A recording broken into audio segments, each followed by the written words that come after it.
Hello, everyone, and welcome to the HP Podcast, episode number 280. That is more of anything than I've ever done in my entire life. With me today, here is Brandon.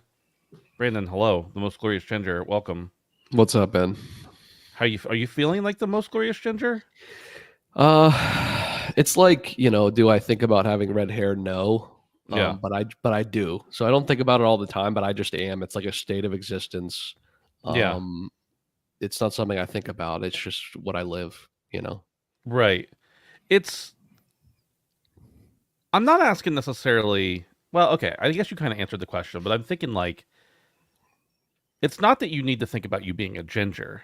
It's Mhm. like, do you feel the power of being the most glorious of something? Because I've never experienced that. Yeah, I mean, the crown's heavy, as Kendrick Hmm. said. Yeah, But someone's got to do it. And it's certainly not going to be anybody but me at this point. So that's true. Yeah. I would challenge any ginger in existence to take the crown. Now, the Um, origin of that name came from a waitress sure, that naturally. called. Look at that glorious. Yeah, that's a whole. It's we've talked about it numerous times. Have you ever seen this person since then to do a N- follow up exam? No, honestly, I think it was like another worldly being. Like it was something Hmm. that was kind of like Like they came down. they like floated into existence, bestowed upon me, kind of like being knighted, and then Hmm. and then you like, do you get to see the queen again after you get knighted? It's I think it depends on how maybe big of a pedophile you are. maybe. Goodness gracious. There's a lot of knights that are been accused of some stuff. That's all I'm gonna say. Sir Paul McCartney as well. But there's some okay ones. Yeah, yeah, But right. Yeah, I'm doing all right today, boys. Feeling glorious as ever. Not uh not feeling bad today. Feeling great. I believe you strictly because whatever is happening on your screen to the right of your face is just flashing. Like you can't help but click whatever it is. So, with that, we're going to move over to Dave, the wavy Davy Landon. Hello, Dave. How are you? I'm good. How are you, sir? I'm doing well. Now, Dave, tonight is an important moment in our friendship, our business relationship, our podcast. I've actually prepared a beer that I'm going to start drinking now because at the end of the show, you're going to tell us about your final thoughts Oh, on Near. I need to get a beer. I didn't know it was one of those podcasts. Yeah, I mean, it's always one of those podcasts. This is a Southern Tier 2X Juice Jolt, 9.5% extra juicy God. double IPA. Jeez. I need to prepare for whatever might be, whether it's good or bad. I'm gonna need this. So Have you had I that, just, David? It's delicious. The juice No, jolt. but Dude, looks good though. it's yeah, wonderful. it's delicious. Dave, how are you doing this week? Well, I was doing good, and then there seems to be some anticipation about some of the things I'm going to say at the end of this podcast tonight. So Yeah. I'm feeling a little nervous now. Yeah. But yeah, hold on to your butts, I suppose. I Yeah. see some other people in the chat have some beers going too. So Hmm. I don't know. A lot of pressure. Yeah. Pressure's on. Dave, listen. No matter what, okay, doesn't matter what Ben or anyone else says. Me and you can start a new podcast if you don't like it. Now we could talk about this after the show. if we No. both get kicked off, I think you misunderstand. I stated last week that whatever Dave says about Near Automata, I will maybe not respect him anymore, but I will respect him more than you, Brandon, because he actually played the game to completion. You're Fair. the one who might That's get fair. kicked off the show. That's fine. Okay. Just want to make sure that's Okay. known. Fair enough. Now, will I think of Dave poorly? Will I maybe call his wife and like try to convince her to leave him and take the baby elsewhere so she doesn't Wow. get influenced? Wow. No, probably not. But those are things that run through my mind. Um, Wow. It's all just part of the plan, Arthur. Yeah. Well, Yeah. we'll talk about that at the end. Yeah, that's coming attractions, I suppose. Yeah. Nothing like get you drawn in only to leave you hanging kind of thing. We're good at that here. I have to admit that when I first when I first chose to play this game this year, when I endeavored to play this game this year, I didn't know it would come with as much vitriol and pressure as it did. I've had no vitriol towards you. and I still would have played it, but yeah, I probably should have known. But Yeah. I wonder if I'm there's another I'm game gonna on this podcast that would like, I don't know. Like, before I even hear what you actually say about the game, I'm just gonna say that no game can live up to the immense amount of hype that has been bestowed upon you with Okay. this game specifically. So That's This why it's part I I'll didn't just go. know, but well. Yeah. That do you now understand why it's been so fun to troll everyone about it, Dave? Do you Brandon, get you why played for it at so many launch. years? Do you You get why played for it at so launch many and didn't like years it. it's You don't count. so You don't count in this fun discussion. to just make everybody so butthurt about it, whether I actually liked it or not? Who knows? Maybe I've been lying this whole time and I actually loved it and finished it and didn't tell anybody. He didn't. You don't know that. I could see his trophies. At one point, Brandon was like, "Oh, I hate that game. Well, you just take mine," because I had borrowed Dustin's whenever I first got it. I have my own now, but I just borrowed Dustin's whenever he was done with it. And so, like a couple weeks later, I was like, "Brandon, do you still have that copy in the air I can have?" He's like, "Oh, you can borrow it, but you can't have it. It's mine." I'm like, "Oh, so you do like it? You do actually like it?" Now, you may just say, "I would like my physical collection." I know it's because he was just like he sleeps with it or something. Mm-hmm. Yeah, that's it. Um, That's yep. it. Boys, let's talk about some video games. Hulk Hogan in the chat. I'm curious to see how Hulk reacts to the waifu discussion later. Number one. Actually, no. Before we do that, you may want to wait till the end of this episode to decide or not, but if you want to, you can support us over on patreon.com. Wow, the screen just did a crazy thing. What just happened? Patreon.com/HandsomeFandom for as little as $1 a month. You get ad-free early access to the show on audio feeds. You can also catch us live here on YouTube every Tuesday night, 7 p.m. Eastern. Is there something else about the Patreon? Oh, if you're a patron at the $3 or higher level, you get early access. Man, I'm tripping already. I've had 2 sips of this 9.5% beer and I'm gone. You can get ad-free early. You can get access to HB After Dark, a fun show where we talk about Dave's penis a little bit every now and then. he's not lying. That's true. I mean, I'm not saying it's exclusively about that. It's just about whatever we want to talk about. And Dave wanted to talk about his downstairs business, so that's there. It's more the You can also balls, check but- us out on Discord, handsomefandom.com/Discord. You don't have to pay anything to do that. Just go there, hang out, talk shit with us, do whatever you do. Okay, now let's move on to number one. PSVR2 is coming to PC. We all kind of knew this was coming eventually. Starting August 7th, PSVR2 will support PC, granting access to Steam's VR library, including games like Half-Life Alyx and Fallout 4 VR. To use PSVR2, there's so many more, but that's what this article said. To use PSVR2 on PC, you will need a PSVR2 PC adapter, which will run $60 American, a DisplayPort 1.4 cable, DisplayPort, I think I said point, and a compatible PC with Windows 10 or 11 and an Intel Core i5 7600 or a 3100 minimum. 8 gig of RAM, 1650 or later. A lot of people can run this. Pretty simple setup. Setup involves connecting PSVR2 to your PC with the adapter and cable, then downloading the PSVR2 app and the Steam VR app. While some features like HDR and eye tracking won't be available on PC, 4K visuals, 110-degree field of view, and 3D audio will be supported. They're saying that the most immersive experience is still going to be on PS5, but of course they want those extra doll hairs from the massive Steam VR library that's out there. Now, I know neither of you boys are really that into VR. And by not that into, I mean, you don't care at all. And I like VR, but I didn't get a PSVR 2. But I'm curious what you think of the development of PSVR 2, seemingly dead on arrival, coming to PC, and what that's going to do for the hardware, for Sony, for Steam. Dave, let's start with you on this one. We talked at length about the PSVR 2 leading up to its release and what Sony would need to do to make this a success. And I think we were all kind of surprised that this was coming, considering that PSVR, while it had its moments, was generally lukewarm in its life. So getting a second one seemed like an odd decision. Now they did add significant upgrades to the PSVR 2.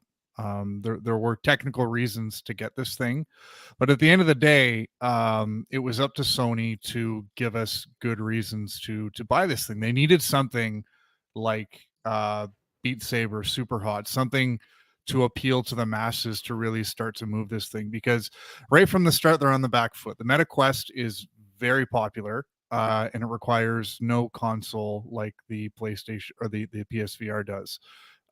So I mean that's a pretty tough sell. At the end of the day, now that we're getting sort of native Steam support on the PSVR2, I think this feels like a salvage job. I think, it's been reported that Sony has already halted production on the PSVR2 just because they have so many lying around. And as you mentioned the story here, this thing's already on deep discount, or it's on a discount. So anytime you see stuff like this and you have a piece of hardware that's been underperforming from a sales perspective, this you want to make money on something, but it also costs money to hold inventory. So this feels to me like Sony is trying to clear out their inventory because it's starting to cost them. The other thing is we kind of talked about when, leading up to PSVR 2, is that they needed to leverage their expertise in making killer AAA games to make something AAA for PSVR 2. But now that I've kind of had more time to think about it, I feel like the VR market and the gamers that kind of flock towards this thing are maybe a little bit more casual than I thought. Because I mean, we had the Gran Turismo thing, we had Horizon Call of the Mountain, and like there are legitimate like AAA experiences for PSVR 2, but it just doesn't seem to be moving the needle for people. Whereas, the people I see gobbling up the Quest are like kids and casual gamers, people who just want to jump on and play something that's more of a workout for 30 minutes and then put it down. And I don't know that AAA experiences really appeal to those people. So at the end of the day, there's numbers out there to show that the Quest is just way too far ahead for PSVR 2 to catch up. And I think this is just an attempt for Sony to kind of clear out some of their inventory and eventually move on from this thing. We did actually see quite a bit of new VR stuff coming from not from Sony, but at Sony State of Play. So I don't think they're abandoning it altogether, but I don't think they're really going to be investing too much more in this. And I really don't think there's going to be a VR3. This is just kind of not Sony's game anymore, in my opinion. But yeah, curious to hear what you guys think about it. Yeah, I was just going to specify a little bit. There was some VR stuff at the State of Play, but none of it was from Sony first party. To date, let's see, during PSVR 1, did we have 2 games that were first party?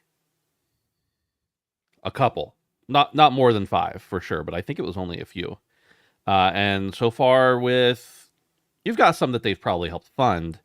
With PSVR 2, we've only got one directly that's first party. So an interesting tell there. I don't know if it's a chicken and egg situation. Like, did it flop because Sony didn't make games for it, or did Sony not make games for it because they expected it to flop? I don't know. Brandon, your thoughts on PSVR 2 coming to PC? Yeah, I mean, honestly, I think we did talk about this, and I think back when we were talking about it more heavily a month or two ago, I said this was probably something they needed to do to kind of continue the ecosystem, and push this hardware into the green if they possibly can. Dave hit it on the head. The Quest is a far superior product, especially for a market that is looking for value. I mean, a lot of people don't have a ton of money to spend, and if you've already spent money on the PlayStation, most people aren't willing to then go spend an almost equal amount of money on something like this. So, I don't know that anybody that's in the premium market's going to go out and buy a PSVR 2. I think this will increase the chances of them being able to scoop up some extra revenue. I agree with Dave on that 100%. But I do think it does have a lot to do with the lack of support, the lack of software. And I think that this was even a problem, as you literally just said, Ben. I think this was a problem for the first PSVR. So why we even got a second iteration if they hadn't planned on coming out with something super strong? I thought from the beginning it was weird. Even back then, and it's not just VR as a medium that I'm not super into. It's this specifically. It's so weird how they went about it. So, I don't know, man. Yeah, I think that this is the only way they're going to kind of recoup cost on this thing. And I wholeheartedly agree with Dave. I doubt we see another one. And if we do, I think it'll be drastically different, or drastically cheaper, or I don't know, maybe it'll hook up to your phone. I don't know. I just don't see the way it is now happening again because I feel like they couldn't have barely broken even. I'd imagine they're in the red. So Yeah, unless I totally missed it and I just did a quick Google search here to find out. I don't even remember seeing any kind of post about them hitting 1 million units. And we're talking what? They're at like it's over 50 million, maybe it's over 60 million PS5 sold, and they haven't even had 1 million PSVR2 units sold. at That's least they pretty haven't reported. abysmal Yeah. that Yeah, they've reported. Yeah, it's that's certainly pretty bad. possible. And maybe that will come after this. There's a recent sale on them as well. I think it's $100 off right now or until the 12th, I think it is. So that may come soon, but that's a pretty abysmal selling rate for a piece of hardware. And you're right. Oculus has all the, or Meta has all the advantage. It's a $200 cheaper device that is able to do all the same, not all the same stuff. It has some different features, of course, but it's VR. You can buy it for many more people who are interested in a $500 PlayStation. You get one for your grandpa, and he Right. can still have fun in it and not have a PlayStation. You don't have the wires attached. Like there's so many advantages to the Quest. Now I have no doubt. I've used the PSVR 2. It's an amazing piece of tech. It's awesome, Sure. but it's a big pill to swallow to be like, well, if I want that, I'm not talking about people who have a console and want a VR device. Right. I'm talking about people who want a VR device. When they're looking at them, they're like, well, I'm going to pick the one that I can take everywhere that's cheaper and seems to be almost as good from a layman perspective. The It's comparable enough. Yeah, It's comparable enough for especially for somebody who doesn't. You're going for the hardcore with PSVR 2. right. You're going for the everyman with the MetaQuest, and sometimes the everyman wins. So the other thing is, and this is good and bad for the ecosystem, for the hardware sales. It is really, really freaking easy to pirate games for the MetaQuest. Really easy. And I'm not saying that's a morally correct thing to do. I'm just saying there are people who are going to buy the Quest. Let's say they have whatever, however much money they want. But it's so much easier to buy the MetaQuest and play any game you want than it is to buy the PlayStation. Not to mention there's so many more games available. So it's not a surprise that they're going to bring it to PC. I think that there are many VR enthusiasts who are just like, I'm on PC, I'm not getting a PlayStation, this will increase hardware sales, as Dave said. I think you're right. They have a lot of extra inventory, and I think it was in March they announced, or maybe they didn't announce, but there were some rumors that they had stopped production on the PSVR 2, which doesn't surprise me. They before it even came out, they already like cut in half how many they were going to make. So unfortunately, this thing is pretty much dead on PlayStation 5. PC, will it bring in a new life? Honestly, if this thing goes down to $300 at some point, then I might pick it up because it is an awesome piece of equipment. But I wanted to talk about specifically the $60 adapter that you need to play this thing on PC. It seems to me like whenever PSVR 1, whenever they moved to PlayStation 5, they sent everybody who had one, type in your serial number, whatever, a free adapter. And I understand this is a different ecosystem. You're probably not buying PlayStation games on Steam or wherever you're going to play your VR games on your PC, but you did buy the headset for $500. It seems to me like a $60 barrier on top of the actual headset itself is shooting themselves in the foot a little bit. If it really cost, if it cost them $60, they're not selling it for $60. So it probably cost them more like 30 or 40 at most.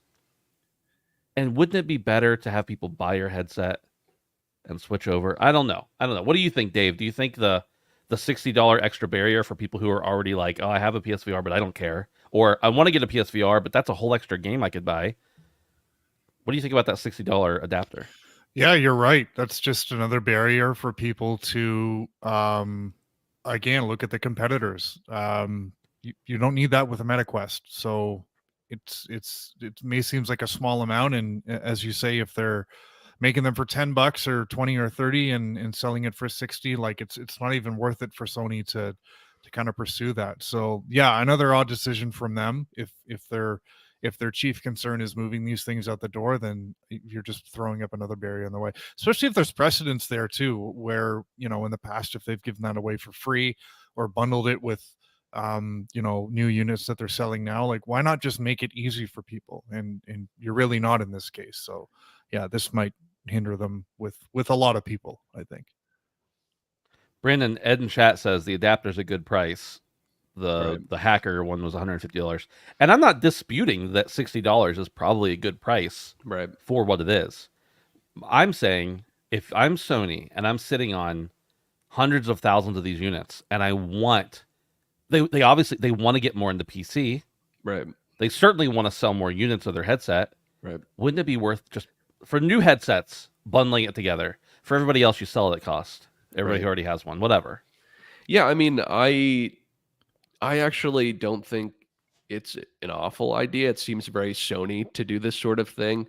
I think this is just another like play to recoup costs. Like genuine life, I think this entire idea is recoup costs. The idea to get it on a different platform, recoup cost. The idea to charge for the adapter, recoup costs. Like I think this entire thing is risk mitigation, and it's just picking up whatever pieces you possibly can left. And honestly, I feel like it's a win for them because the alternative is not doing this at all, and then you're still in the red even more. So I don't know. Even though I don't think it's great that it's $60, I agree with you. If you buy a new headset, you should have it in with it. I'm not surprised, especially from Sony, that this costs $60, and I think it is solely a play to get their money's worth out of every single cent, and then hopefully, assumedly, never have to deal with this again. So Yeah. I really do wish that VR would take off. And I think it will, but I think games is maybe the wrong sector for it. It's a good sector for it, don't get me wrong. I only enjoy games on it, but like there are so many cool little ideas that people had at the beginning of the VR craze, especially with the original Oculus, that just if they could have taken out, they were in the right place at the wrong time. It's kind of reminds me of OnLive. You guys remember OnLive, where you could sign up for a subscription and stream games, like 2009. The tech just wasn't there for it, and nobody had good enough connection. We were all on 20 megabyte download speeds in 2008, 2009, whenever that was really a big thing. So it just wasn't there for it. But now streaming games is huge. It's a gigantic market. And I think that VR is in a similar spot. They've got the gamers, they've got the hardcore gamers who want VR. They've got the VR enthusiasts who want the VR. But when you start convincing people that, your 85-year-old grandma can't go to your vacation in Italy, but you could FaceTime her and she could be right there with you with a VR headset.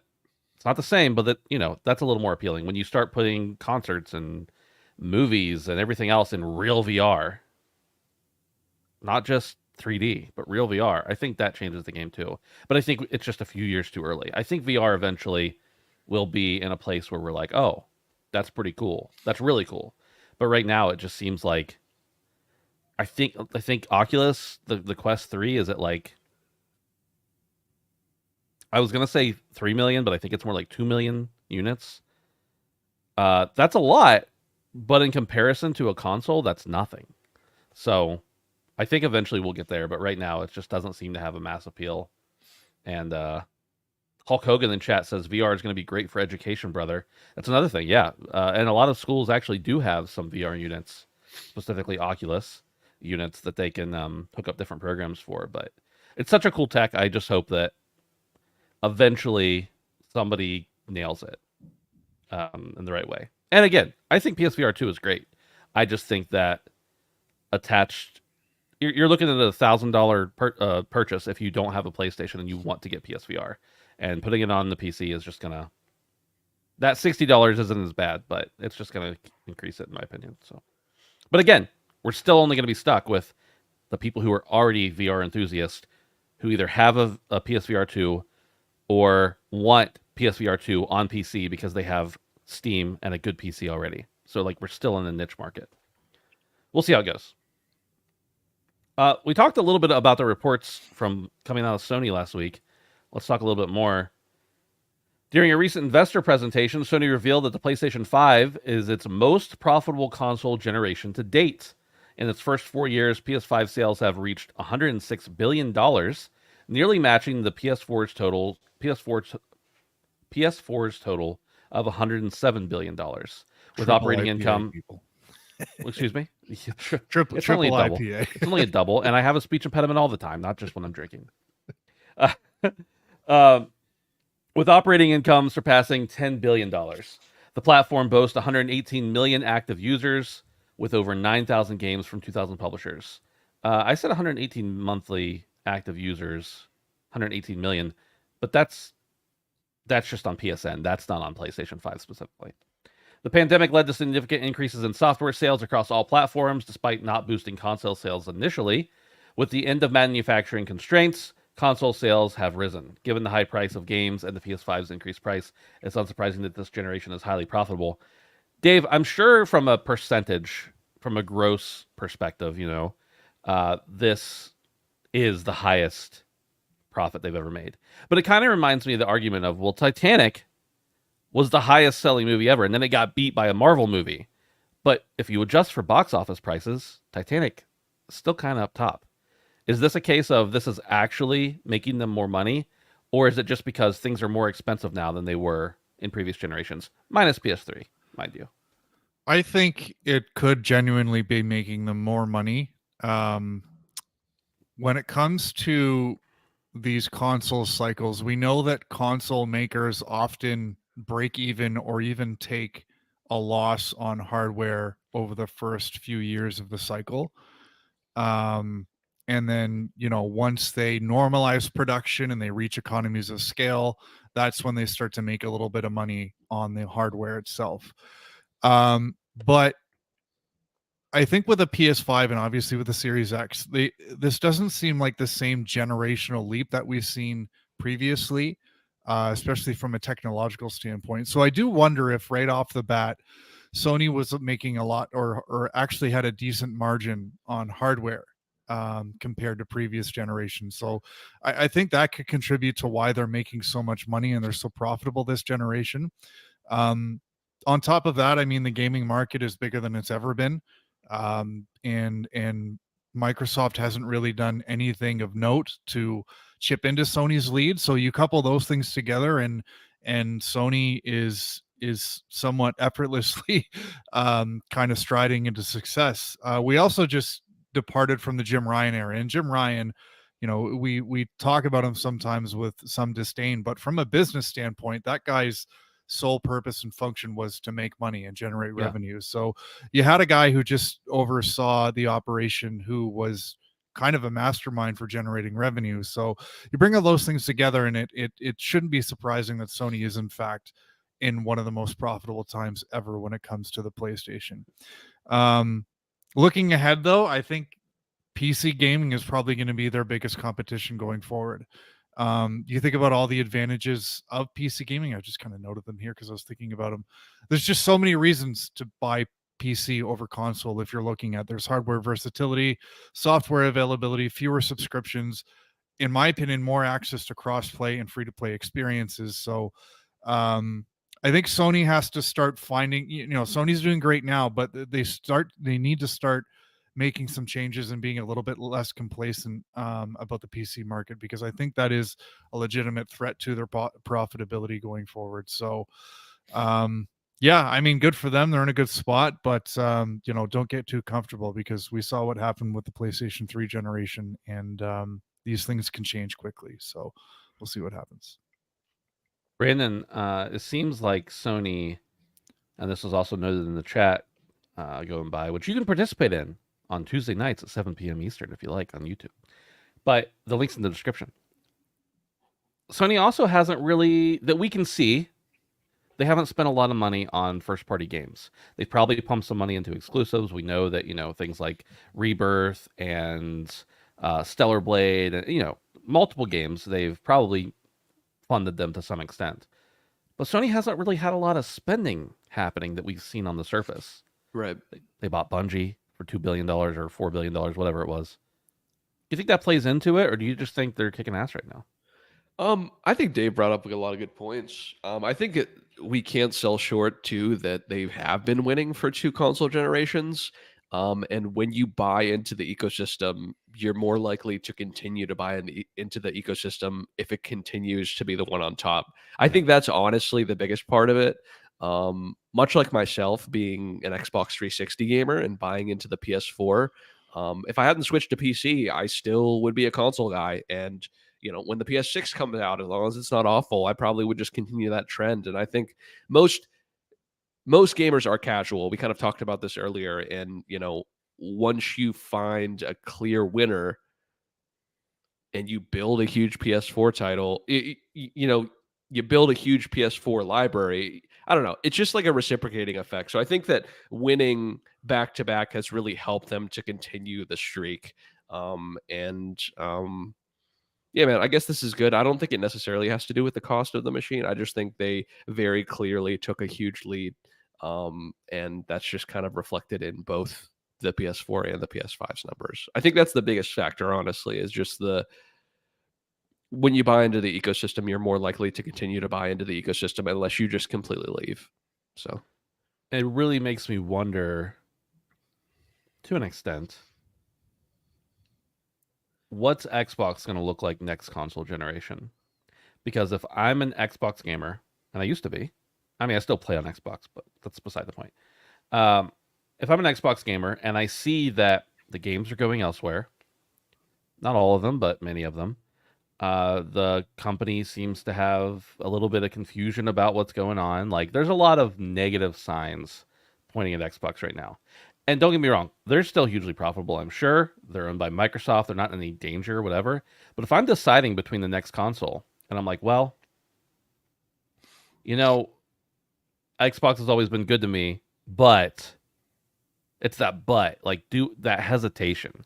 And if I'm somebody on Xbox and I can only afford or want to get one of the consoles, PlayStation looks like a pretty good option right. because, they're moving a lot of games over there and they're doing less exclusivity stuff. And why buy a box for the exclusives if they don't stay there? So I don't know. There's a lot of people who are hardcore for their whole lives and that they'll stay that way and they'll continue. I don't think Xbox is going anywhere.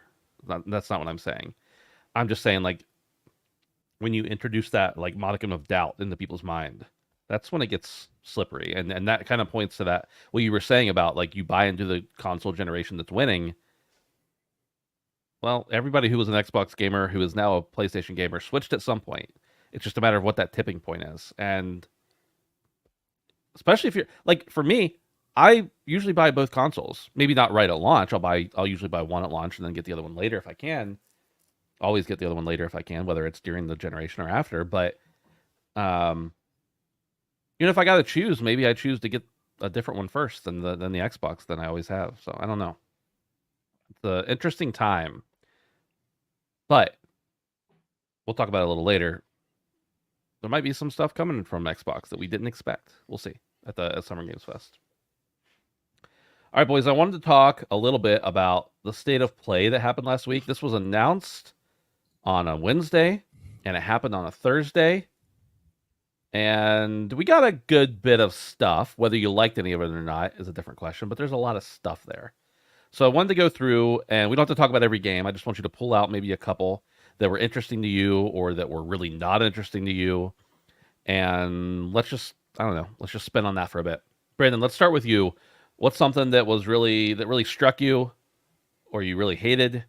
And we'll all chime in on each person's, selections. Yeah, no, I'll just kind of start with one of the things that I was excited about, but I guess the most lukewarm of all of them was the Until Dawn remake. I'm really excited because I love this game to begin with. I don't know that I'm going to hop on it right away, but I am glad to see that they are updating it because I thought some of the worst parts about the game were the age that it showed. Having went back and played it recently, so I think this is good. It looks great. The game is one of my favorites of all time. So I'm really looking forward to that, honestly. Brandon, are the original images renderings of the actors in it, or they changed some of the models? Um, I'd have to go back and look. I thought it was all the originals. Is it okay? I had a little bit of speculation that maybe the reason they were doing it was because their license was running out for the use of those people. No, yeah, Or they the all look original actors. Okay, yeah, they all look exactly the same to me. I didn't pay that much attention. I just thought of Yeah. it now. Or Yeah, dude, even Rami. yeah, yeah. Yeah, I absolutely adored this game, so I'm really looking forward to being able to play it again in a new light. So Is there anything wrong with the original? I'm just curious why they decided to remake it, other than money, obviously. I don't know. That's not a I feel leading like question. That's a legitimate question. yeah, no, I feel like it. I don't know. I really don't Yeah. think anything was heinously bad about it. I do hope they update the controls just a little bit. I didn't see this, but Radix saying in chat that there's going to be a new third-person camera Hmm. that is optional. So That's cool. I don't know all the details on it, but I guess even if it was just a slight graphical update, I think that'd be great. But I do hope they tweak a little bit about how the game actually plays. Yeah. Because even though front to back it was a masterpiece, I think that it can be improved upon. So I'm kind of hoping they show it a little bit more love than just, visually. Yeah. Apparently, it's going to have new story content as well, according to Radix. So interesting. Dave, what about you? Should I start with my hot take? Whatever you want. Please. Okay, I'll start with my hot take. Okay. Marvel Rivals look kind of cool. No.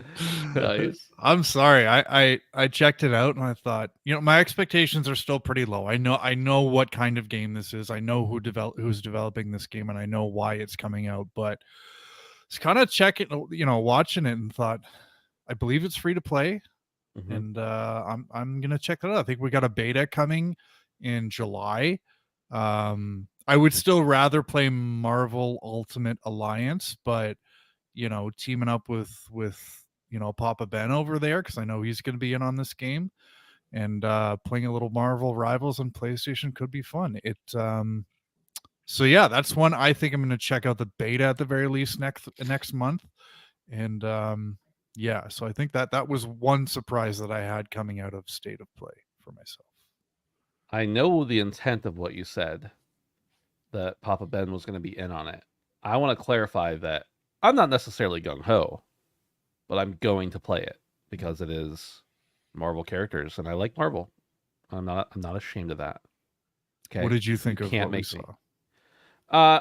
I thought it was cool. I got to be honest. I kind of tuned out a little bit during that segment of the State of Play. I didn't go back and watch the trailer of it because I'd already seen part of it, and I just have a tendency to do that with stuff that I'm already like, I'm going to play it. Especially for a free to play game. I'm like, I don't need to see this to be convinced. Like, it's going to take up some hardware space on my computer for a maximum of one night if I hate it. Does that hurt me? So yeah, I think it looks cool, but I don't have a lot of new ideas about it from the last time they showed it off. I mean, there were some of the gameplay they showed I thought looked interesting. It's a little bit discouraging to me that it's very clear this is also going to be a mobile game, and not because I'm gonna have to play it on mobile, because I'm not, because you have to make compromises sometimes when you're putting a game on mobile. Not always, but and a lot of times that shines through on the PC or console versions. So that's a little bit disappointing to me, and I think that was shown like you could see a little more of those cracks in the armor in this showing of it. But overall, I still think it looks fun. I'm going to play it. So, yeah. For me, I'll get the next hot take out of the way. Concord. Guys, I didn't think it looked that bad. I didn't think it looked that bad. I think it looks boring. let me rephrase that. I don't think it looks boring. I think it looks a lot like things we've already seen, right? It looks very similar to many other hero shooters, specifically Overwatch. It didn't seem like there was that thing. And I think Dustin articulated this the other night when we went to get wings or something. There's not that thing that draws you in. Like, what's the catch that separates it? So far, we don't know what that is. So that's a little bit disappointing. But I gotta say, like, Concord looks fun. And I think so much of the hate came from the, to use a phrase that's been beaten to death, the Marvel dialogue. If you hadn't had that teaser at the beginning, that cinematic, I really think that a lot of people would not have hated on it as bad. And I understand the hate. People are tired of it. That's fine. I'm not. I mean, I am to some extent, but I don't discount something automatically because it's trying to be funny. That comedians have been doing that for many years, and we don't always hate on them just for trying the formula that's already been done. So I don't know that it's going to be my favorite game ever, and I, depending on how much it costs, I think maybe pre-orders are out today or something like that. It's not a game I'm going to pre-order, and depending on the cost, it may not even be a game that I decide to pick up right at launch. But I think it's going to be fun. Yeah. I think if you can avoid the stuff you find annoying and just play the game, Right. that's going to be fun.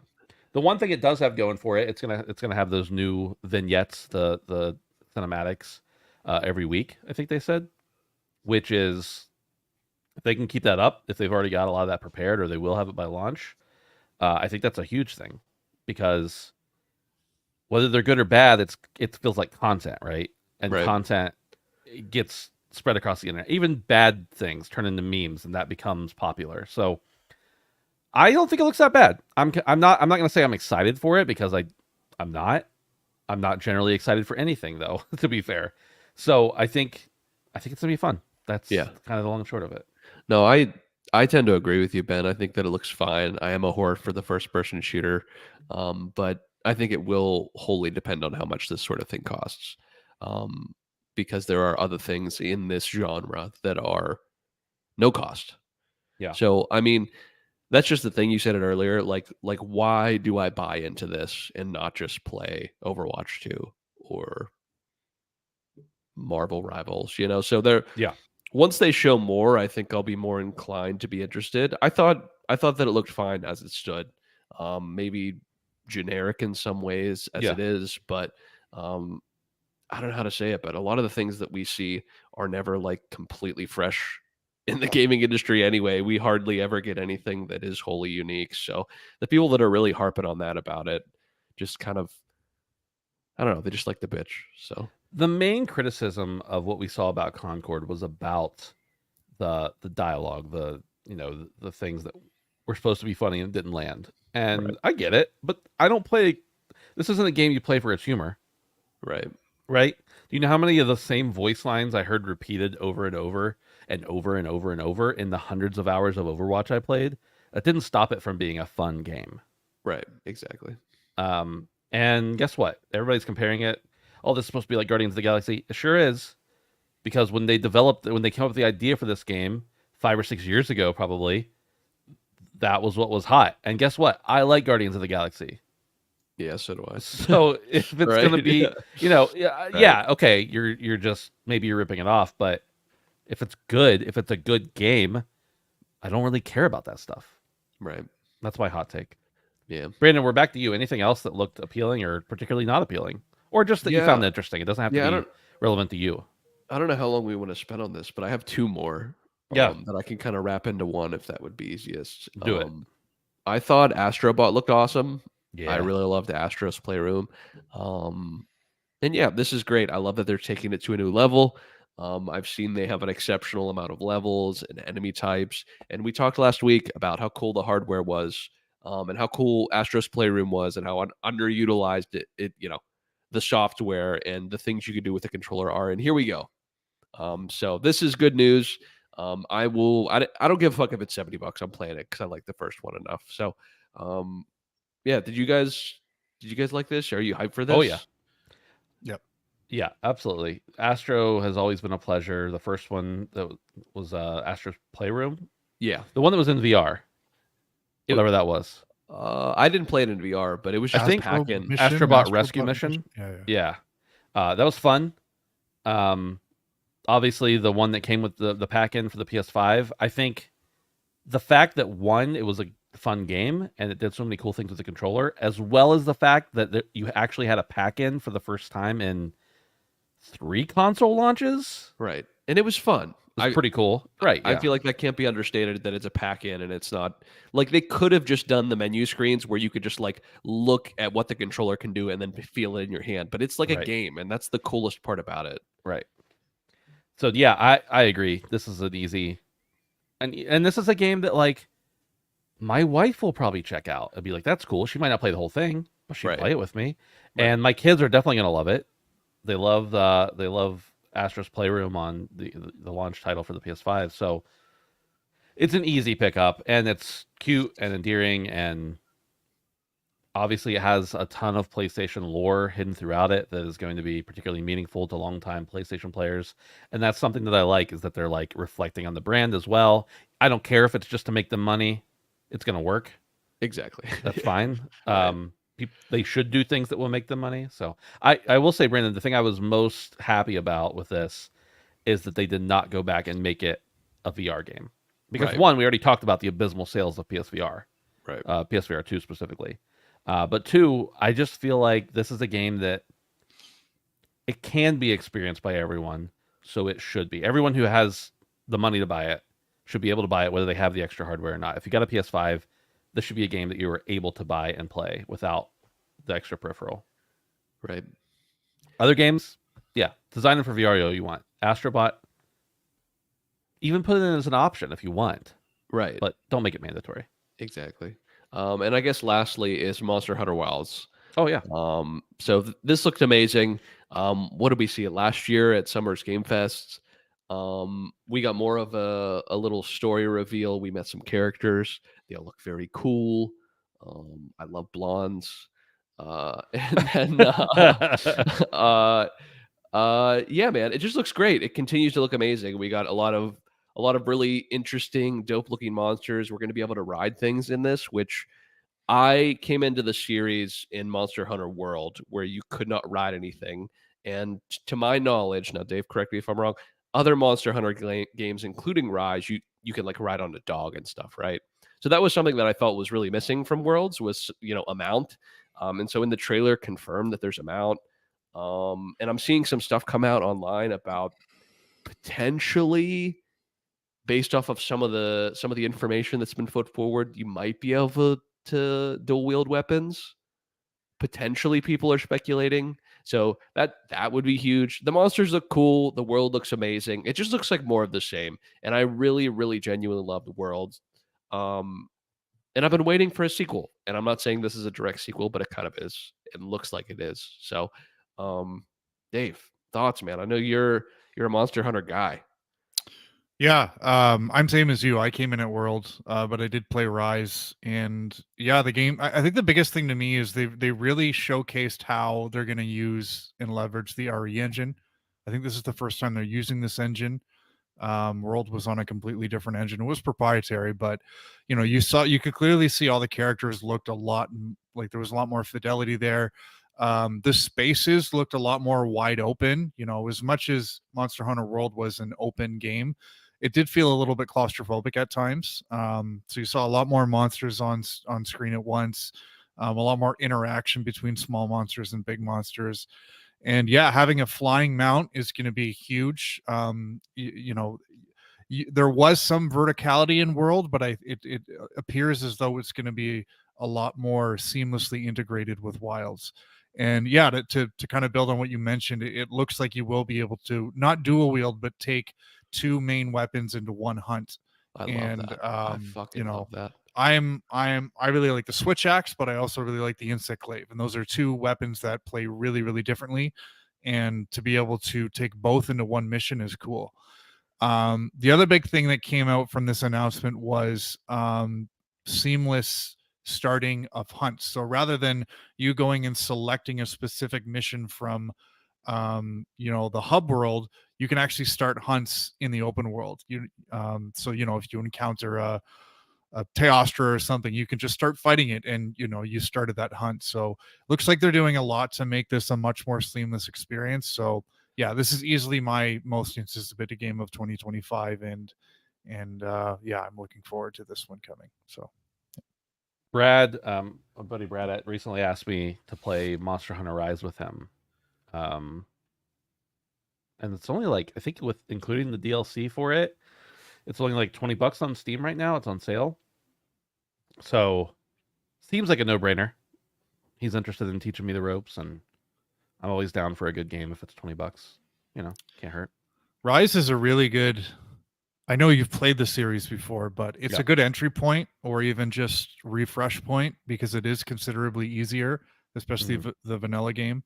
Yeah. When you get into Sunbreak, that's a little bit more like world level difficulty, but Yeah. it's no brainer there, I think, especially if you have someone who wants to play with you. Yeah. Going back a little bit to Astrobot, Radix says, "Do you think Astro will sell more than Ratchet?" Which he clarifies is 4 million. I want to know what you guys think about this. I kind of think it will because so many people were introduced. However many PlayStation 5s there are, got a free Astrobot game as a pack-in. Right. I really do think that is the reason that Mario's great, whatever. It's definitely revolutionary at the time. But if Mario had not been a pack-in game for the Nintendo, would it have ever been as popular? And I'm curious if, Brandon, if you think that Astrobot will sell well.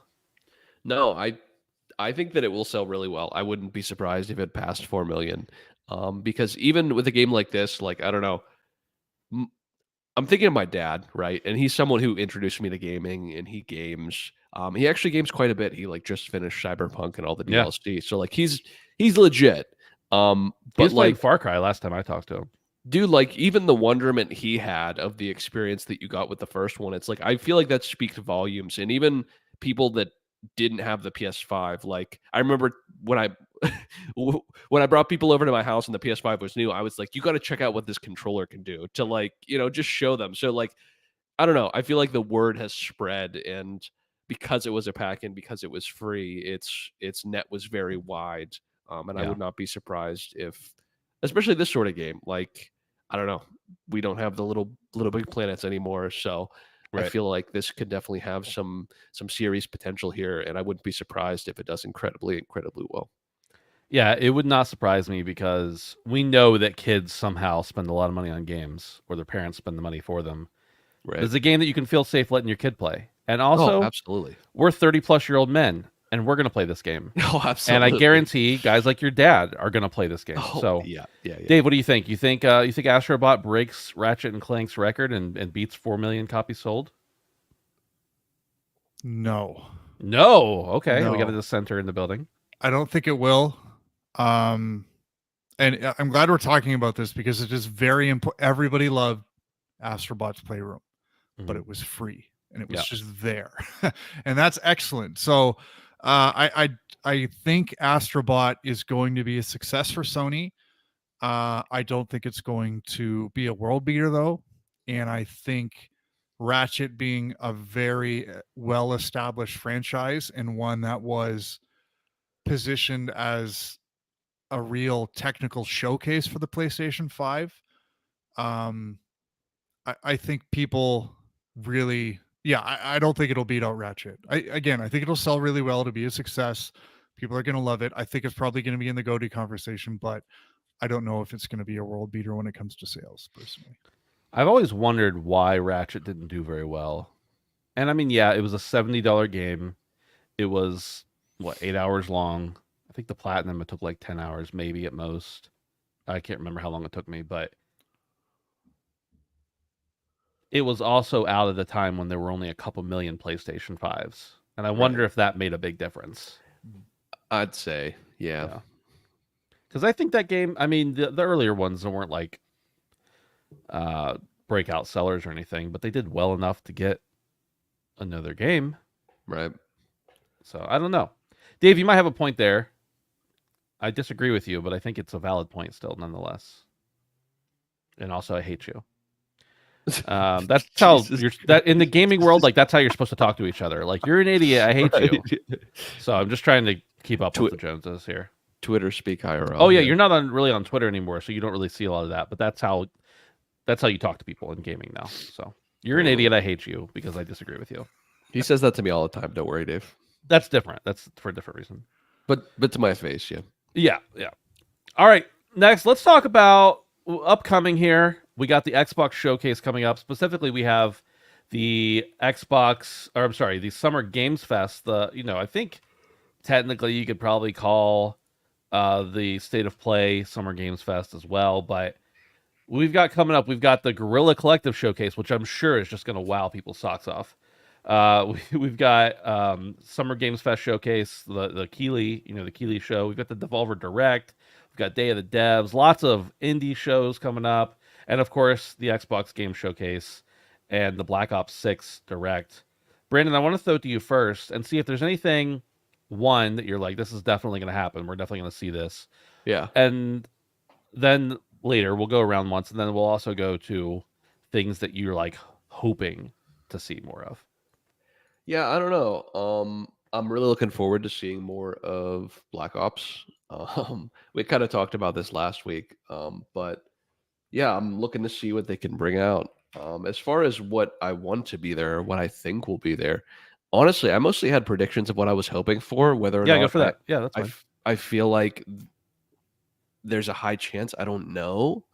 I know this is more of a like reach, but I would love to finally see anything, even if it was like a teaser or like a name card for the new BioShock game. I know that's kind of Mm. wild, and Keeley's been like really tamping expectations. Essentially, he's just it's going to be a lot of stuff we've already seen. As Keeley does. He Yeah. keeps saying that, and I don't know if that's just him, doing what he typically does. But I don't know, man. I feel like this has been baking for a while, and we really haven't known anything about it at all. So Yeah. I'd love to see something. Yeah. Um, yeah, and I don't know, Dragon Age Dreadwolf. I know we don't know a whole lot about that. And I'm not a Dragon Age guy, but I'd love to be convinced. I think that they have a lot of talent, and I think the games kind of stand for themselves. So I think something new would kind of potentially draw me into the series. But Brandon, word on the street, and I don't know if you and I talked about this or not, but word on the street is that Dreadwolf is probably coming this year. oh no shit, So if we don't see something at this showcase, I would doubt it's coming this year. But it's not that's the word on happening the this street year. right now. Yeah. Yeah. Okay. But yeah, I guess just lastly is I would love to see some more of Indiana Jones. I know we saw a little bit of gameplay and stuff like that, but I don't think there's been like a story trailer yet, has there? No, nothing substantial. I would love to see a story trailer. I don't know if we're that close to it yet. But People keep saying this year for that game, but based on how little we've seen of it, I would, and when we found out about it, I would be hesitant. But I mean, it's anything's possible. Maybe they're just man, keeping it close to the vest. But yeah, Xbox doesn't tend to do that. That's the thing. right. They don't tend to keep things close to the vest. They're like, we're gonna have a new game in 19 years. Right. Please be excited. Right.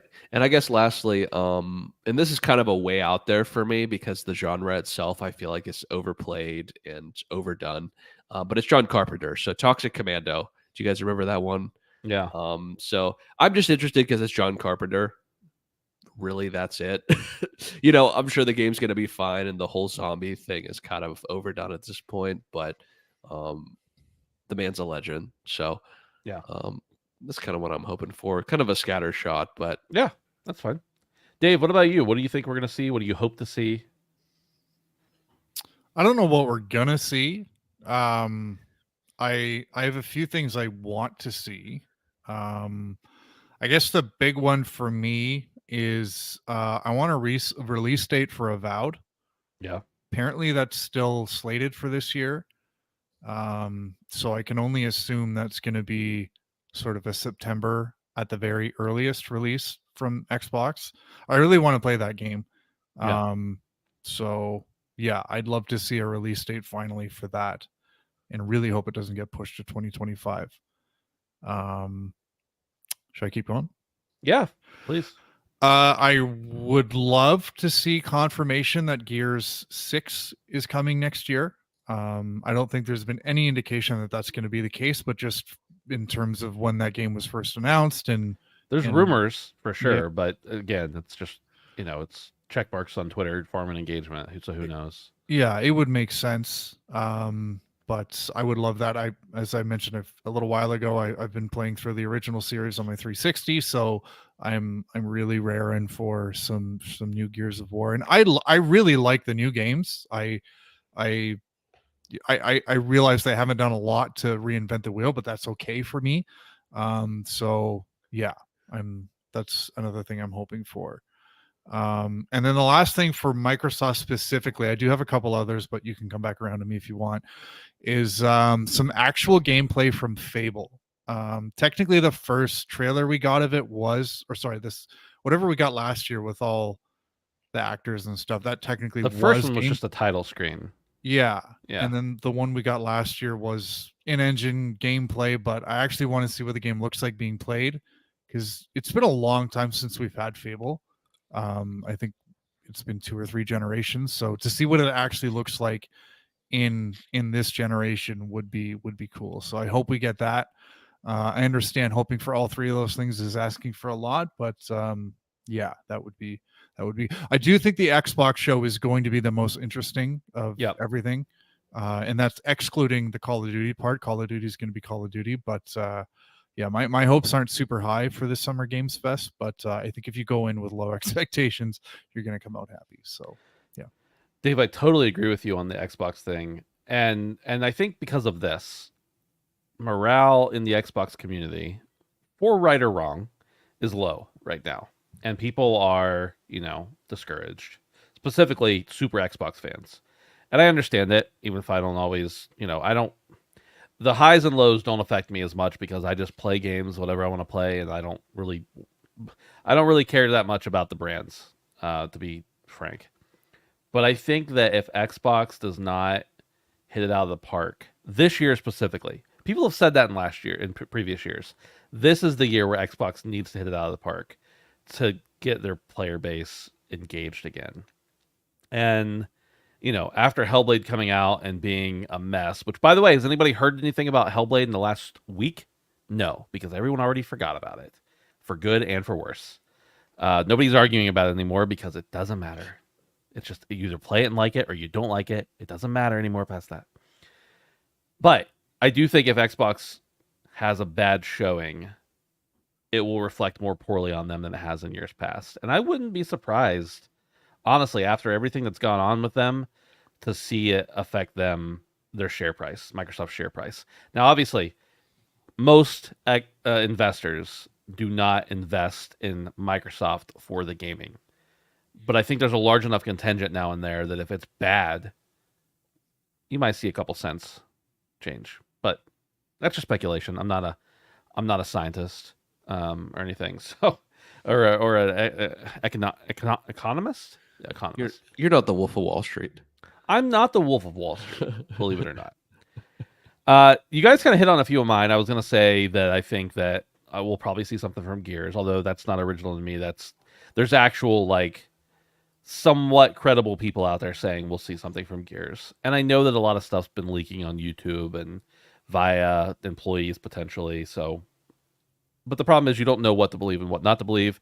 And also, if I'm somebody high up at Microsoft and I see a leak comes out for a big reveal we were going to have, guess what? I'm pulling it just to screw over those people. So, but that's, I'm just a dick like that, I guess. I don't know. So yeah, I think that once again, Xbox is going to be the most important show. I think some other shows are going to be fun, but I love Devolver. I think Devolver's great. I think everything they put out is fun, even if it's not my cup of tea. It's a good game. But I have no idea what to expect from them. None whatsoever, because you never do. Like last year or 2 years ago, they put out a digital coin. They put out, cryptocurrency at their showcase. I wouldn't have expected that. They're probably going to do something crazy. Of course, Ubisoft is going to be super predictable. They're going to show off the new Assassin's Creed game. They're going to talk about X Defiant, probably Season 1. Season 1. It's going to be run of the mill. What we're expecting. Probably talk a little bit about Skull and Bones, if I had to guess. So Outlaws. Who knows what's going to happen there? I'm sorry. Star Wars. They'll talk about Outlaws, Outlaws most likely. Outlaws. Yeah. Which I am excited for. I do think that's going to be fun. Because I like Star Wars. I don't know if it's going to be a fun game, if it's going to be good as a game on its own, but because I like Star Wars, I think it's going to be fun for me, personally. So, I think Call of Duty being on Game Pass is going to be a big center point to that specific showcase. Obviously, it's a Call of Duty showcase. They're going to show us like 25 minutes from the campaign, which is going to be approximately 1/3 of the total campaign length. And then we're all going to be like, "What's the multiplayer like?" And then we're going to find that out. So I think that's going to be an interesting part of it. But yeah, I don't really expect any huge surprises. Wouldn't surprise me to see a little more from Judas, but I don't have any idea when that's actually coming out. So maybe not.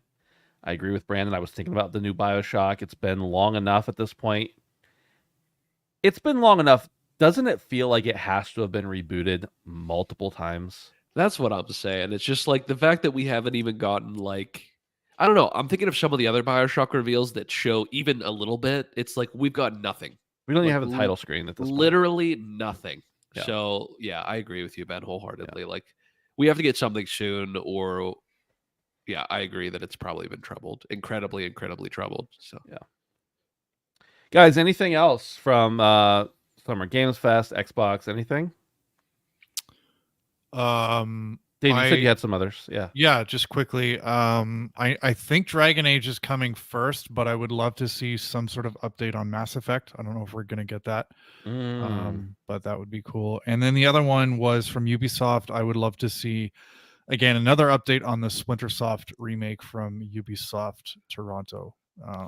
Been a while since we heard anything about that, but that would be cool. So those are two I'm looking at. Also, did you guys see the hard drive tweet? You know, hard drive on Twitter is it's like the Onion for games, and they had a report saying you now need a PSN account to have Game Pass. Yeah. Yeah.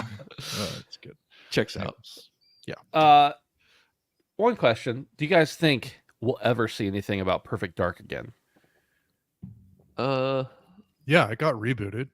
They I brought know. in Crystal Dynamics was the support studio for it. Yeah, right. Yeah, like 7 years ago.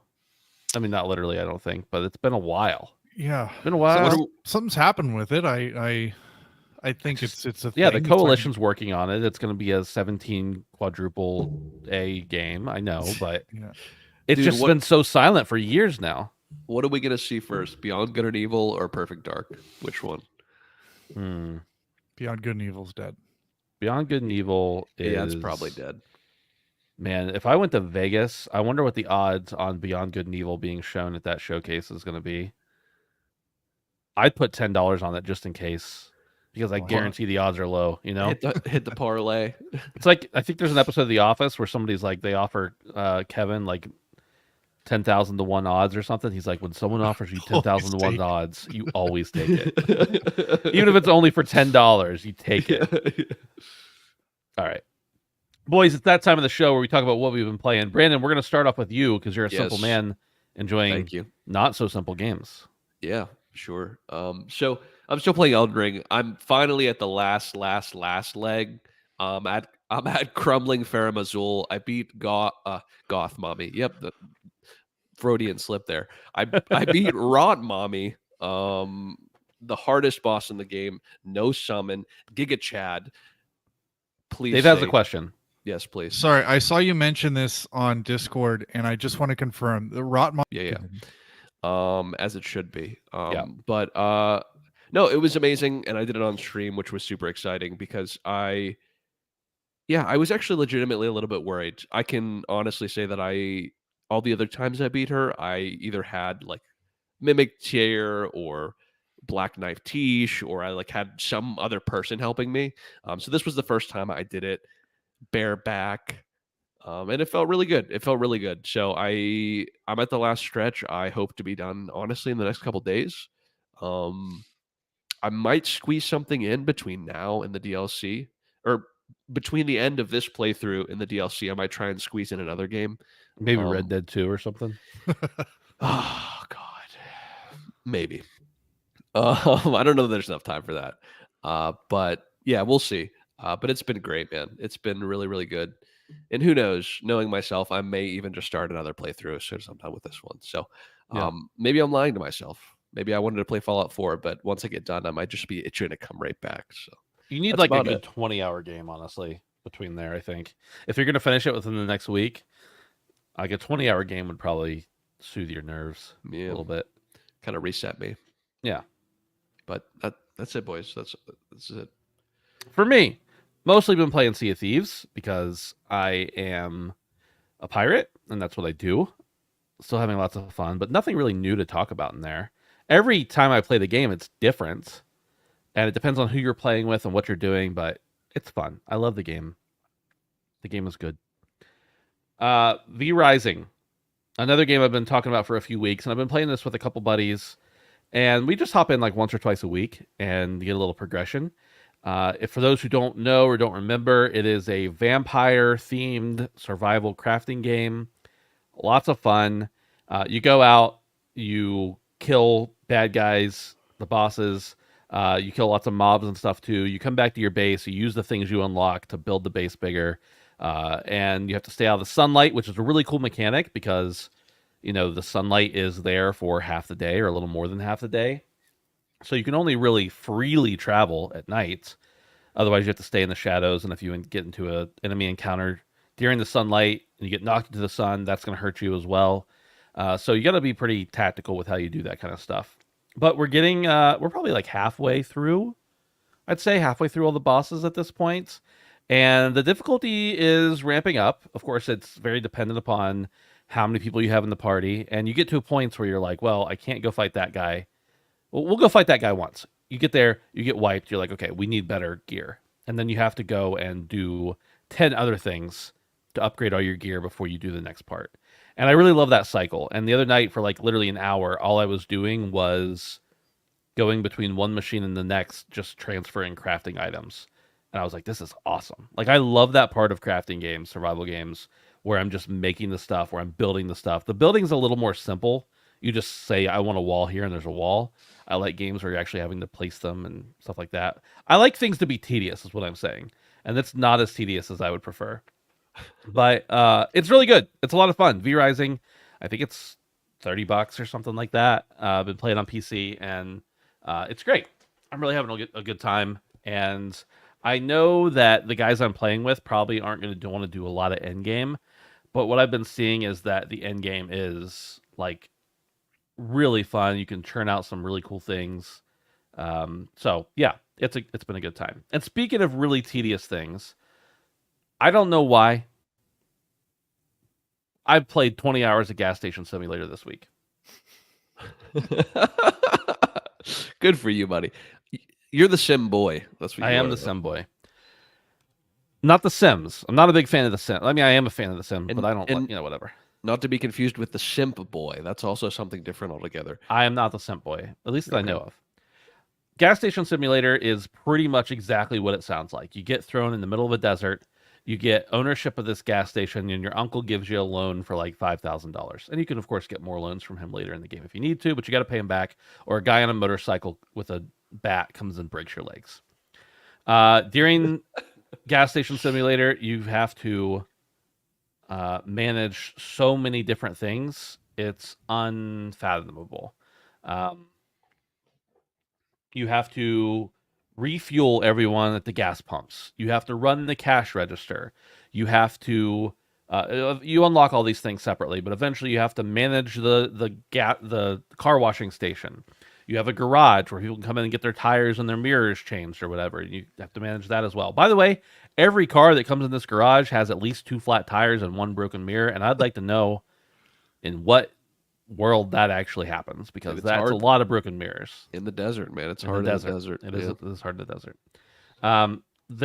Speaking of the desert, there's sandstorms that come through. You have to get your equipment out and move that out of the way. You got to clean up the gas station. You got to sweep the floors and make everything look nice.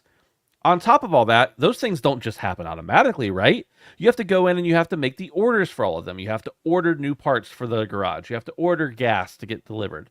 You have to expand your station's capability to hold the gas. You have to get bigger tanks. You have to go out and chase away this little brat kid that comes along and sprays spray paint on you. You have to order new sodas and cigarettes and tobacco and all that kind of stuff. So it's a lot of things that you manage at once. Eventually, you get the ability to unlock employees, and you can assign those employees to different things. Now, this is a classic case of if someone can do something 80% as well as you hire them to do it, even if it's not perfect. Because normally, when you're pumping gas and you get it perfectly, you get a little tip from the person. When you have the employees do it, you almost never get tips because they suck in their computers. But guess what? You're still raking in money while you're doing it. So you get to a point where you grow this gas station to a point where you can continue to upgrade different things. Instead of just offering tire changes and mirror replacements, you also have replace spark plugs and batteries and fill up, change the oil and everything. And instead of just having one gas pump, you can have three. And instead of having one bathroom that you for some reason charge people $1.50 to use, you can have multiple bathrooms. So there's a lot of just it compounds, and you're just constantly running from one place to the next. If you're not constantly running, You're not making money. You're not making money. And if you're not constantly running, you also don't see what you need to order, and then you run out of it, and people come in and they have a little bubble over their head like in The Sims, and they're like, "Where's this thing?" And occasionally you can open a bus stop, and occasionally this party bus will stop, and you make a bunch of money, but only if you have the stuff you need. So there's a lot of layers to it as a sim. And I don't like traditional sim. I like very specific niche. Like there's a food truck simulator. There's a gas station simulator. There's power washing simulator. Power washing simulator is still the best simulator game of this style by a very far stretch of the imagination. But the other ones are fun too. So that's been occupying most of my gaming time this week, for better or for worse. Any questions about my TED Talk on Gas Station Simulator? All I was gonna say is you were missing the tedium in V Rising, but you got it another way, in a different game. The thing I didn't like about it was when I upgraded, like you get to a point where you're like, oh, your gas station's now level 4, and you're like, I want to buy that upgrade, and all of a sudden your gas station's a little bigger and you can fit more stuff in it, and I'm like, well, I would have liked to build those walls. Now I get this weird L shape in the back room that I don't really like. Such is life. It's the way of the road. Yeah. Dave, I have finished my beer. It is time. Literally just took the last sip of it. I didn't plan it out. It just happened. But it's for no particular reason. It's your turn now to talk about what you've been playing this week. Skull and Bones. Okay. I actually Very have a friend who bought this game. Nice, bro. So I have someone to A play friend. with now. Yeah, Holy I have a friend. He bought the game. He said it was $40. He said, I know you like this game, so what do you think? Would I like it? And I said, did you play Black Flag? Or I said, did you like Black Flag? And he said, I didn't play Black Flag. So it's like, Is this Duncan? yeah, it is. Okay. So yeah, that's cool. I have someone to play it with now. I haven't played with him yet. But I did jump in. You can't bring yourself to do it, can you? I did jump in to play for about an hour and a half the other day and just did some of the seasonal stuff, which is a lot of fun. So yeah, I still really like Skull and Bones.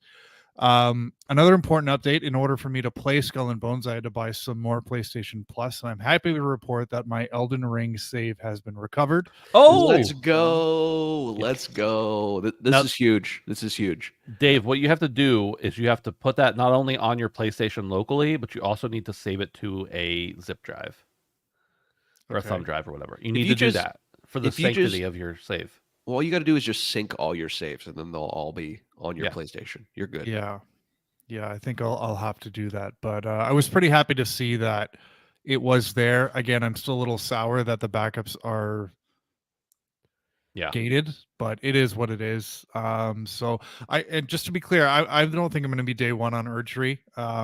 But it's nice to know that if I do want to play it, I don't need to go through the entire game again. And I really like the character I had in my first playthrough of Elden Ring. So yeah, that's it for me.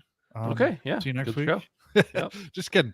Nier Automata Potato Patata. It's done. It's behind me. I've finished the game. I shared proof in the Discord, but if you would like more proof, I think both of you plus Edwin Castillo have me on PlayStation. So if you'd like to check my trophies, you can go ahead and do that. Did you get the platinum? No, I didn't. I'm not doing it. It's very easy. So yeah, I got endings A, B, C, D, and E, and I also accidentally got ending O and V. I don't know if all the other endings are like not joke endings, but more like game over screens, kind of. A lot of them are. I never saw all of them, but I think a lot of them are, yeah. Because ending O and V I got from just basically not doing the thing I was supposed to in a certain amount of time. Or falling off a cliff. Yeah, and Yeah. then the game just ended, and then you restart from your save. So, Yeah. yeah, I mean, I'm guys, I'm really happy to report that I got the climax I was hoping for from this game. That last sequence where you're basically fighting through the tower was memorable. I'm never gonna forget that because it reminded me of Metal Gear Solid 4 Guns of the Patriots. There is this sequence towards the end where you're Snake and you're like crawling through like this like tunnel that has all these microwaves and like you're slowly dying. And then at the same time you're fighting a bunch of people as Raiden, and it was just one of the most like cinematic, emotional, and like high octane like gaming experience I've ever had. And this last sequence when you're playing as 2B, or sorry, 9S and A2 in Near was like up there with that. Like it was awesome. And I'm gonna remember Near for the opening, the last half of the first playthrough, and the end of the third playthrough because Yeah. they were really, really, really cool. The story, the way it kind of rounded out for me was cool. I enjoyed it, but it wasn't as transcendent for me as I think it was for some other people. But I'm a gameplay guy, and for a game that is not a gameplay first kind of game, it I had a lot of fun with it, and I'm glad I played it. It's for a game I rounded it out in under 30 hours, and I think that was a good length of time for it. But I really enjoyed it, and I didn't the the last ending I think the little mini game was kind of dumb, but I did like what you got from the little admission from your pods, Hmm. which was, I think, from a story standpoint, that was a really nice way to kind of end out the game. I'm trying not to say too much because Yeah. Yeah. spoilery stuff, but Right. For those who haven't played it, like Brandon. yeah, I yeah. plan on playing it I at some do I point. do think that second playthrough really kind of tarnished the experience for me. Yeah. Not like again, I'm speaking very positively about this game, and I'm gonna think back on this game positively, but I don't think it was necessary. And I get, Kotaro's eccentric, and but it was just so unnecessary. And when I think about how I would change this game for me, and I don't know why Platinum Games and Yoko Taro weren't specifically thinking about me when they structured this game, but Right. True, Yeah. if they true. had, and this is might be controversial, but it's brave, so it's okay. I would have not actual playthroughs, but the first part of the game you play as 9S, and then it leads directly into the part where you're playing as A2, because I feel like 2B and A2 played very similarly, and I felt like 9S and his whole struggle Yeah. like was so much more interesting than just playing as the stoic 2B. So I feel like, and that would have eliminated that unnecessary second playthrough. So I kind of feel like that would have made the game better for me. But overall, really good game. I'd go back and play the intro again and again and again just because it was so cool. And the music, like, there were parts in that last playthrough where I was like, man, they really ran out of ideas for music. But then you get in the tower and it's just like, whoa, here it Yeah. is. Yeah. They went crazy. So yeah, I'm done. I'm glad I played it. It had some lows, but the highs were super high. So there you go. Dave, I don't think I mentioned this to you before, and I think it was somewhat intentional at the time, but when I was playing through Near the first time, the only time I've played it actually, I've only ever played the game once. I got to B, and I knew I should just keep playing after A. I got into B, and I was like, I don't know, 2 hours into it maybe, and I was like, yeah, I think I'm good. And Dustin was like, no, no, no, no, no, that's not how this works. You have to finish B, and you won't regret it playing after that. It's like, okay, and I did, and I was like, okay, you're right. But I agree that that B playthrough, if it did not exist or existed in a totally different way, then the game would be an I consider it a masterpiece, but I think it would be a universal masterpiece because and obviously there's some people who don't like universal masterpieces and that's fine. But I think that B run kills you're like left with the ending of A and then you're just if you don't know, you're just assuming that okay, well B is the same thing from a different perspective. Why do I care about this? Why should I care about this? And I think that yeah, the gameplay is cool for sure in CDE C and D. But I don't think it matches up to, like, B does not match up to A, and B stands alone as the single weakest part of the game, in my Yeah. opinion.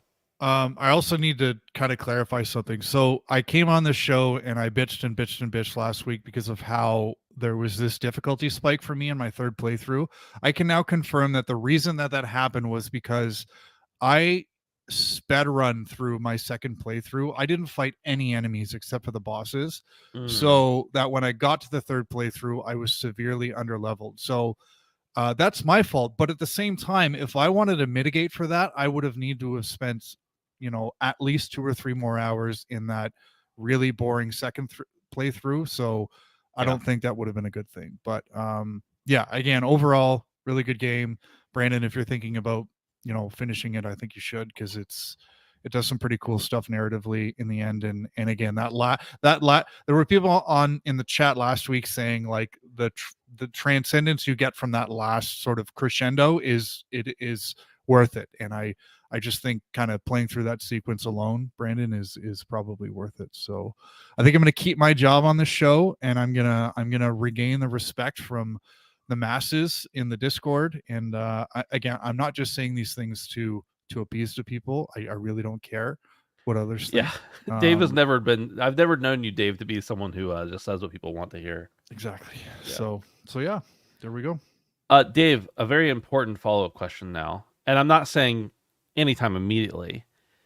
Do you think Near Replicant is a possibility for you in the future? Maybe. Yeah.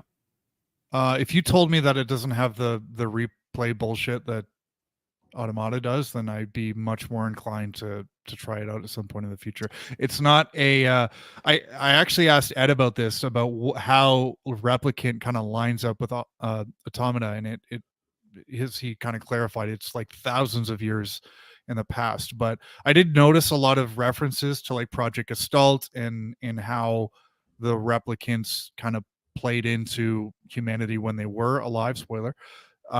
So I am curious to know more about that, but I'm not in a rush to kind of go into that. So yeah. Ed just said in chat, based on what you're saying, you'll be way cooler on Replicant, and I would agree with that. I still think it's worth a playthrough, but if you didn't walk away from the game thinking it was like one of your top 5 games ever, then Replicant's going to be like, okay, this is just a game.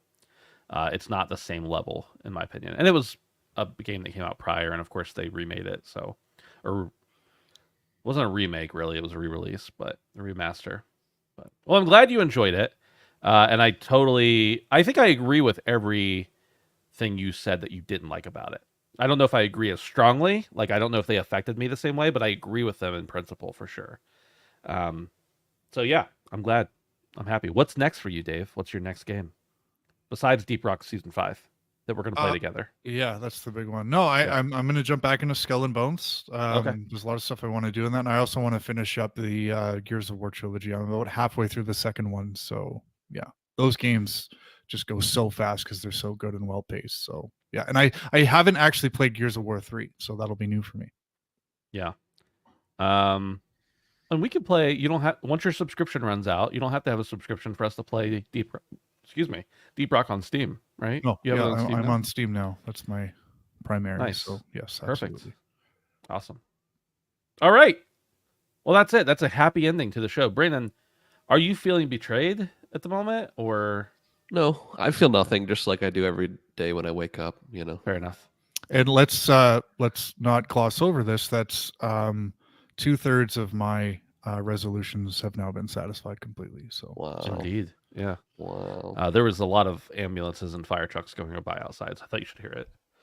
I don't know if you did or not. No. Don't forget, you can support us on patreon.com/handsomephantom for as little as $1 a month. We appreciate those of you who support us and hope that many more of you do. Something like that. You can hang out with us on Discord at handsomephantom.com/Discord. It's a good time over there. We have a lot of fun. Come join us, whether you are a frequent listener, an infrequent listener, a patron, a non-patron, whether you pay more than you have to, like some people do. We appreciate all of the above. I think that's it for the show, boys. That's it. Let's get out of here. Goodbye. Okie dokie. We need a title for the show. I don't think it can just be "We won." A lot of people are saying in chat. Man, the Destiny servers suck today. Yeah, apparently it shouldn't have been. That's what you get when Sony buys you. You know. That's a joke.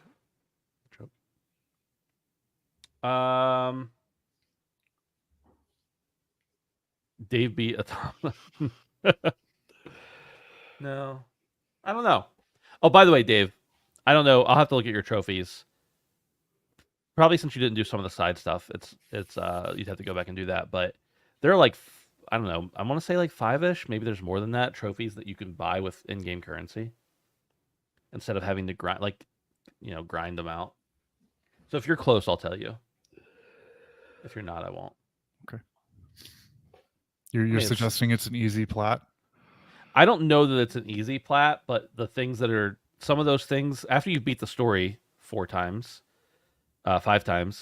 some of those are really simple just to go into like this one vendor and buy them. You You mentioned can buy all of them, Dave or Ed. Okay.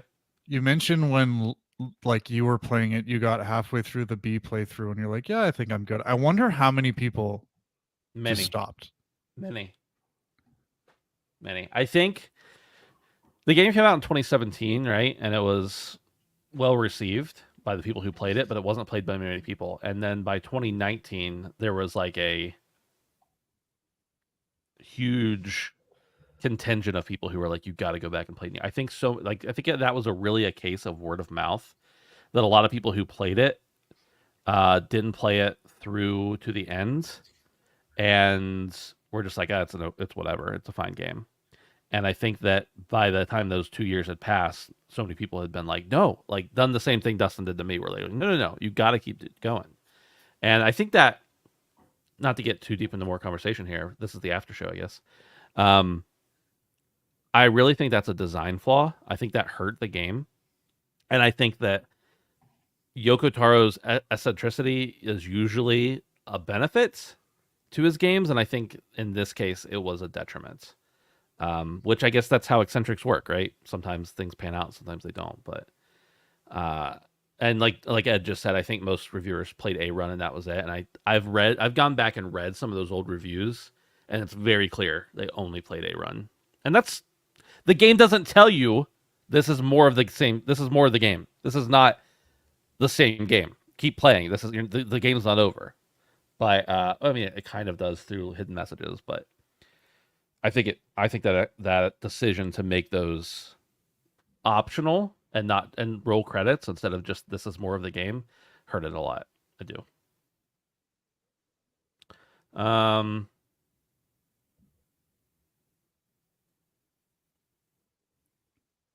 He says after you do C or D run at least once after chapter select, you can go save scum to buy the trophies for the platinum.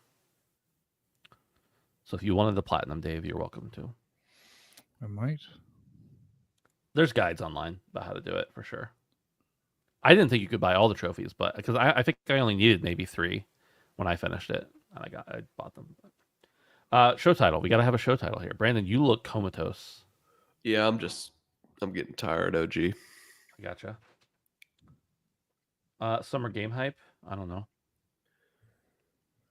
I'm not good with the alliteration and the puns and everything. Not my skill set.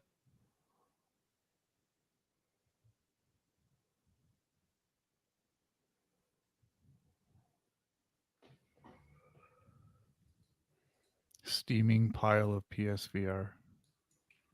That's there it. You go. There you go.